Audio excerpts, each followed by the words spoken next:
Halo teman-teman, perkenalkan nama saya Aristi Antonieta Bulu, NRP 22232778, Prodi D3 Rekam Medis dan Informasi Kesehatan, kelas A semester 1. Tujuan saya membuat video ini adalah untuk memenuhi tugas video pembelajaran anatomi fisiologi sistem muskuloskeletal yang diberikan oleh Bapak Henry Didiharto, Escape Nurse MPD. Langsung saja kita masuk pada materi yang pertama, yaitu sistem muskuloskeletal. Nah, muskuloskeletal ini terdiri dari kata muskulo dan skeletal. Muskulo adalah otot, sedangkan skeletal adalah tulang. Muskulo atau muskular adalah jaringan otot-otot tubuh, sedangkan skeletal atau osteo adalah tulang kerangka tubuh. Muskuloskeletal disebut juga lokomotor.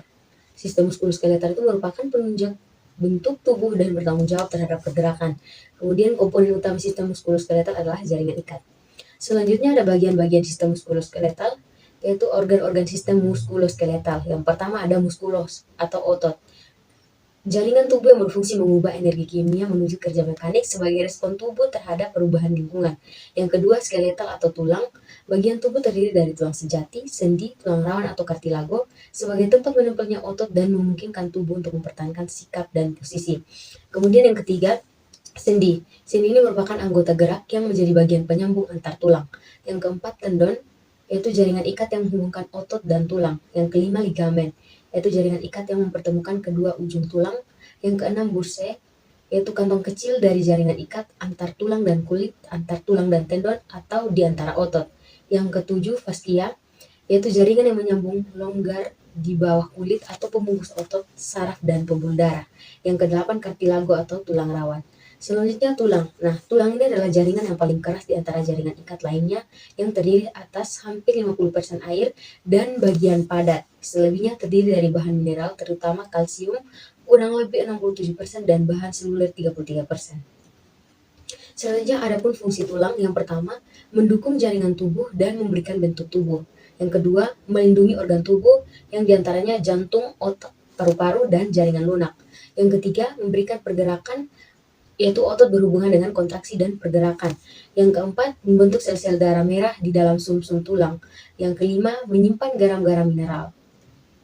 Selanjutnya struktur tulang, yaitu jaringan tulang. Jaringan tulang terbagi menjadi dua, yaitu jaringan tulang padat dan jaringan tulang berongga. Nah, yang berikut komposisi tulang, yaitu jaringan ikat tersusun oleh matriks tulang, membran tulang, dan sel tulang. Ada 4 jenis. Matriks tulang terdiri dari 20% air, 20% protein, dan 60% mineral, di mana terbagi lagi menjadi senyawa inorganik, senyawa organik. Selanjutnya membran tulang, yaitu permukaan eksternal dan internal tulang dilindungi oleh membran, yaitu periosteum dan endosteum.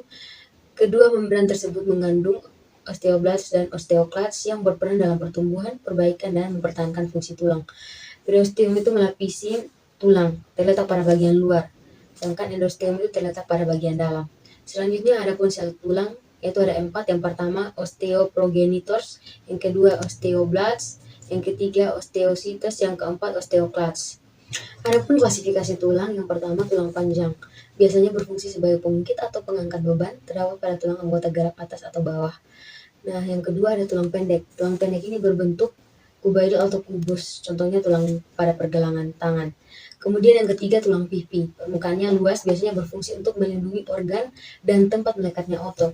Kemudian yang keempat tulang tidak beraturan, bentuk ukuran permukaannya bervariasi. Kemudian yang kelima ada tulang sesamoid, merupakan tulang kecil di sekitar tulang yang berdekatan dengan persendian dan didukung oleh tendon dan jaringan fasial. Kemudian ada kartilago atau tulang rawan. Nah, tulang rawan ini terdiri dari serat-serat yang dilekatkan pada gelatin kuat, tetapi fleksibel dan tidak bervaskular. Yang kedua, sel-sel tulang rawan yang disebut kondroblast. Kemudian sel-sel kondroblast ini mengeluarkan matriks yang disebut kondrin. Berdasarkan jenis jumlah serta dalam matriks, ada 3 macam tulang rawan, yaitu yang pertama tulang rawan hialin. Matriks mengandung serat kolagen dijumpai di ujung tulang rusuk. Kemudian ada tulang rawan elastin, serupa dengan tulang rawan hialin, tetapi lebih banyak serat elastin yang mengumpul pada dinding lakuna yang mengelilingi kondrosit di daun telinga, laring, dan epiglotis. Kemudian ada fibrokartilago, matriksnya tersusun kasar dan tidak beraturan, terletak di cakram tulang belakang. Kemudian ada ligamen. Ligamen ini adalah suatu susunan serabut yang terdiri dari jaringan ikat, keadaannya kenyal dan fleksibel. Ligamen menghubungkan tulang dengan tulang lainnya dan mempertahankan stabilitas. Ligamen pada daerah tertentu melengket pada jaringan lunak untuk mempertahankan struktur. Kemudian faskia. Faskia ini adalah suatu permukaan jaringan penyambung longgar yang didapatkan langsung di bawah kulit sebagai faskia superficial atau pembungkus tebal jaringan yang menyambung fibros yang membungkus otot, saraf, dan pembuluh darah. Fungsi utamanya itu sebagai pembungkus, pelekat, serta pemisah antara otot-otot serta organ-organ internal. Faskia ini terletak di mana-mana, mulai dari tendon, ligamen, dan organ. Kemudian ada bursai. Bursai ini adalah kantong kecil dari jaringan ikat di suatu tempat di mana digunakan di atas bagian yang bergerak. Misalnya di antara tulang dan kulit, tulang dan tendon, otot-otot bursai dibatasi membran sinovial dan mengandung cairan sinovial. Fungsinya sebagai bantalan di antara tulang dan tendon agar tulang sendi dan otot tidak bergesek satu sama lain saat bergerak. Kemudian tendon. Tendon ini adalah ikatan jaringan fibros yang padat yang merupakan ujung dari otot yang menempel pada tulang. Fungsi tendon yaitu membantu memungkinkan pergerakan tubuh yang bebas dan fleksibel seperti berlari, melompat, berjalan, mengangkat, menarik, dan kegiatan fisik lainnya yang dilakukan oleh tendon.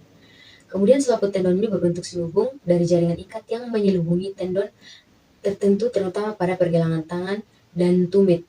Selubung ini bersambungan dengan membran sinovial yang menjamin pelumasan sehingga mudah bergerak. Kemudian sendi. Berdasarkan jenis gerakan, sendi terbagi menjadi 3 jenis atau 3 tipe. Yang pertama sendi yang tidak dapat bergerak atau synarthros. Yang kemudian sendi dengan sedikit pergerakan. Yang ketiga sendi yang mampu bergerak bebas.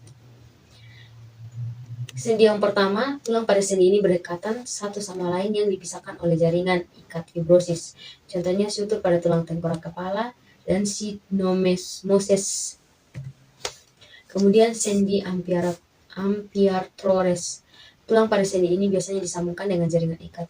Sekian video pembelajaran yang bisa saya bagikan, kurang lebihnya mohon maaf. Sekian dan terima kasih.